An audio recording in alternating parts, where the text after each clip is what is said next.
राधे राधे दोस्तों, आज हम आपको सुनाएंगे एक राजकुमारी के घमंड की कहानी। अगर आप हमारे चैनल पर नए हैं तो प्लीज़ हमारे चैनल को लाइक करें, सब्सक्राइब करें और शेयर करें। बहुत समय पहले की बात है, उत्कल देश में एक बहुत ही शक्तिशाली राजा राज्य करता था। उसका राज्य चारों तरफ फैला हुआ था।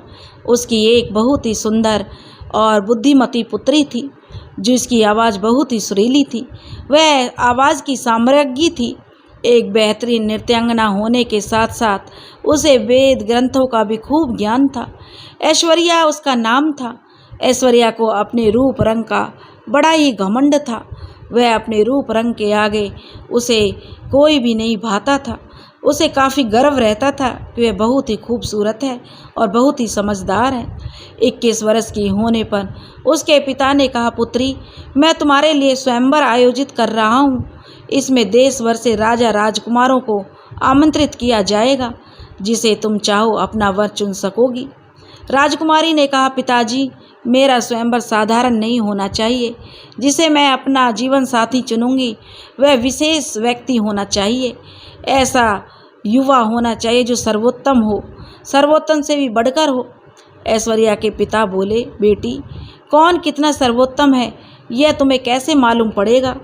राजकुमारी कहने लगी, इसके लिए हमें विभिन्न प्रतियोगिताएं आयोजित करनी होंगी।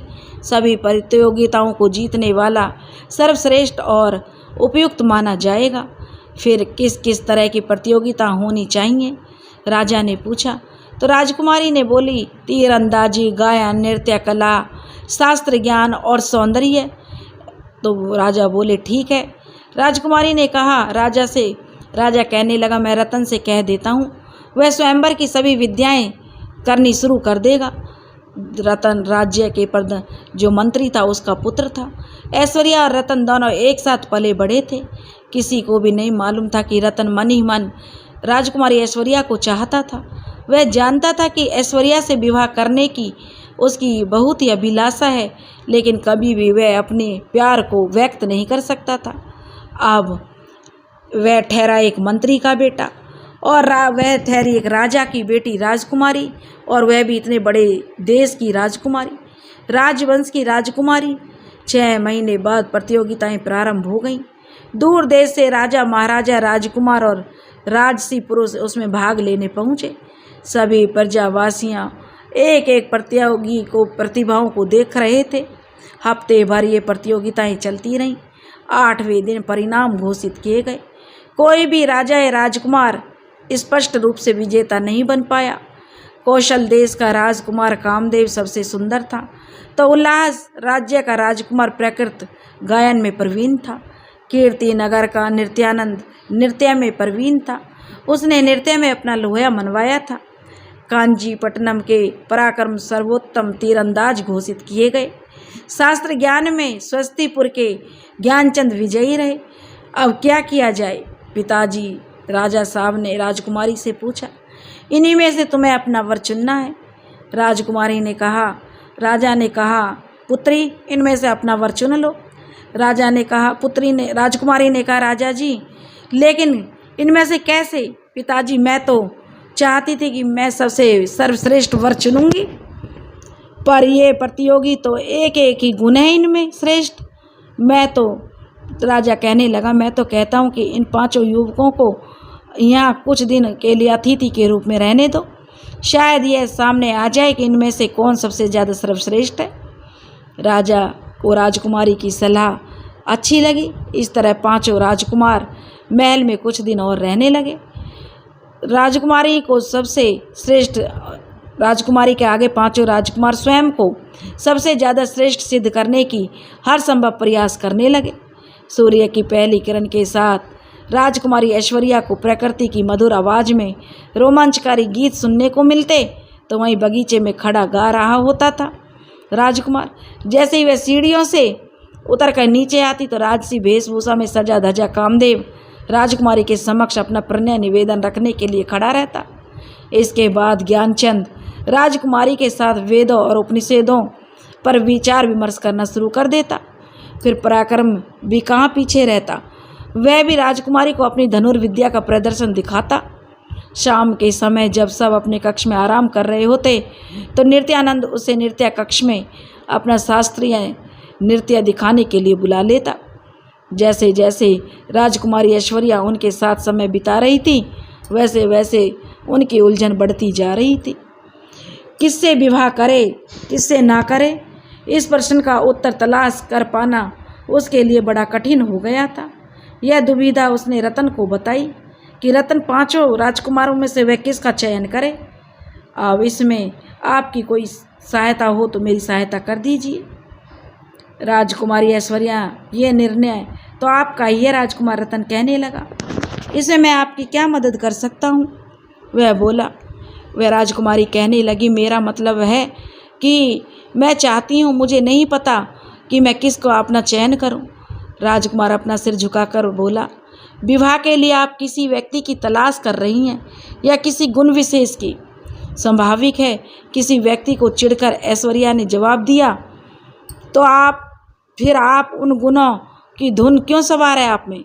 इस चक्कर में आप वो वर भी भूल रही हैं। सुंदर युवा, उत्कृष्ट नर्तक, कुशल धनुर्धर, प्रतिभाशाली गायक, समाज शास्त्र ज्ञाता होने से पहले कैसे एक व्यक्ति है, क्या आपने ये जानने का प्रयास किया है? रतन ने उससे कहा कि सबसे पहले तो आपको राजकुमारी में ये देखो कि सबसे अच्छा व्यक्तित्व किसके अंदर है। रतन ने अपनी बात को मजबूती से रखा। ऐश्वर्या राजकुमारी थोड़ी हैरान थी। उसने सोचा ही नहीं था कि रतन उसके बारे में इतनी गहराई से सोचता होगा। इससे पहले वह कुछ कहती रतन चला गया। रतन के कहे शब्द रात भर राजकुमारी के दिमाग में गूंजते रहे।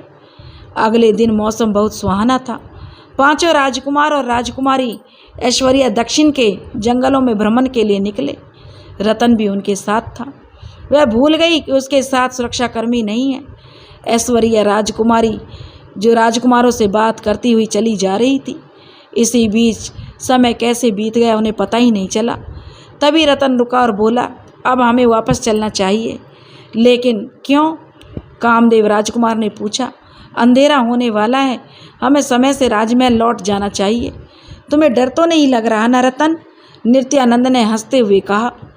तुम चिंता मत करो, हम हैं ना तुम्हारे साथ, पराक्रम भी कहने लगा। हाँ, हम साथ हैं। ज्ञानचंद ने भी अपनी बात आगे बढ़ाई और उन्हें अनदेखा करते हुए रतन बोला, राजकुमारी ऐश्वर्या, महल से निकले हुए हमें 3 घंटे से अधिक का समय हो गया है। महाराज चिंता कर रहे होंगे। जंगल के इस इलाके में बाघ हैं, हमारे पास शस्त्र भी नहीं है। चलो आओ वापस चलते हैं। रतन के निवेदन को अनसुना करते हुए राजकुमारी ऐश्वर्या चलती रही पांचों राजकुमारों के साथ। पांचों राजकुमार भी तिरस्कारपूर्ण नज़रों से रतन को देखते हुए राजकुमारी के संग हो लिए। उन पर ध्यान न देते हुए रतन भी उनके पीछे चलने लगा। अचानक एक जोरदार दहाड़ सुनाई पड़ी। सबके सब रुक गए। कुछ ही कदमों की दूरी पर एक खतरनाक बाघ खड़ा था। ऐसा बाघ ऐश्वर्या ने कभी नहीं देखा था। वह राजकुमारी को घूरने लगा और उस पर गुर्राने लगा। इससे पहले कि कोई कुछ करता, रतन राजकुमारी के आगे आकर खड़ा हो गया। बाघ ने रतन पर नजरें गड़ा दी। रतन बोला, भागो ऐश्वर्या भागो, बाघ भूखा है। जब तक मैं इसे रोक सकता हूँ और रोकूंगा, आप भाग जाओ। राजकुमारी ऐश्वर्या सैनिकों को बुला लाते हैं, कामदेव ने कहा। मैं रतन को छोड़कर नहीं जाऊंगी, राजकुमारी बोली। अरे छोड़कर थोड़े ही जा रहे हैं, मदद मांगने जा रहे हैं, दूसरा राजकुमार कहने लगा। नित्यानंद मुंह से बड़ी मुश्किल से उसका बोल निकल पा रहा था। बाघ हमें कच्चा खा जाएगा, भागो ऐश्वर्या, पराक्रम भी चिल्लाया। रतन को छोड़कर नहीं जाऊंगी, राजकुमारी फिर बोली। लेकिन हमें तो अपनी जान बचानी है, ज्ञानचंद बोला। और सभी के सभी पांचों राजकुमार भाग गए। रतन जो एक फुर्तीला और हष्टपुष्ट युवक था, जैसे ही बाघ रतन की ओर बढ़ा, रतन बाघ की पीठ पर झपट पड़ा और अपनी मजबूत भुजाओं का फंदा बनाकर उसने बाघ की गर्दन को जकड़ लिया। बाघ ने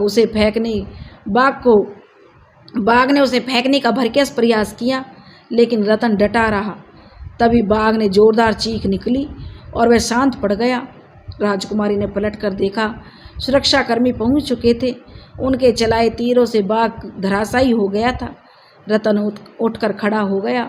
बाघ ने उसे कई चोटें पहुंचाईं, लेकिन वे ज़्यादा गंभीर नहीं थी। राजकुमारी ऐश्वर्या दौड़कर रतन के पास पहुंची और उसका हालचाल पूछा। सुरक्षाकर्मी बोले, महाराज आप लोगों के लिए बहुत चिंतित हो रहे थे और उन्होंने हमें आपको तलाशने के लिए भेज दिया। रास्ते में वे 5 राजकुमार हमें मिले। उन्होंने हमें बताया कि आपकी जान खतरे में है।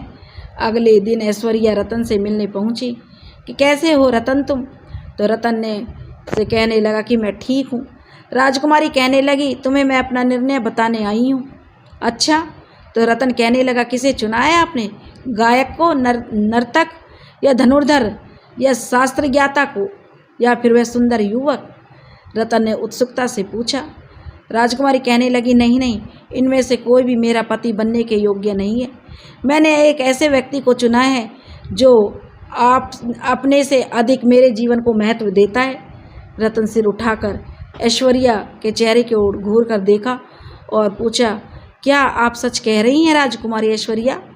राजकुमारी ऐश्वर्या कहने लगी, हाँ, मैंने तुम्हें अपने पति के रूप में चुना है। अब मैं तुम्हारे दिल की बात जानना चाहती हूँ और तुम्हें अपना जीवन का जीवन संगनी बनाना मुझे अपनी स्वीकार करोगे? ऐश्वर्या राजकुमारी ने कहा। रतन ने कहा, मैंने सदा आपको दिल से चाहा है। मुझे अपने योग्य समझकर आपने मुझे दुनिया का सबसे भाग्यशाली इंसान बना दिया। 1 माह के पश्चात ऐश्वर्या और रतन का विवाह हो गया। इस भव्य आयोजन में सौंदर्य की प्रतिमा ऐश्वर्या और प्रसन्नचित रतन को देखकर जो नगरवासियों ने वर वधू को आशीर्वाद दिया और खूब वाहवाही होने लगी। तो दोस्तों, इस कहानी से हमको शिक्षा मिलती है कि जो है रूप या उस पे नहीं जाना चाहिए। आदमी का व्यक्तित्व मायने रखता है, सौंदर्यता मायने नहीं रखती कि इंसान तुम्हारे लिए क्या कर सकता है। इस चीज़ को हमें ज़रूर देखना चाहिए। जो दुख सुख का साथी है वही सच्चा साथी है। दोस्तों, अगर आपको हमारी कहानी पसंद आई हो तो प्लीज़ हमारे चैनल को लाइक करें, सब्सक्राइब करें और शेयर करें। राधे राधे।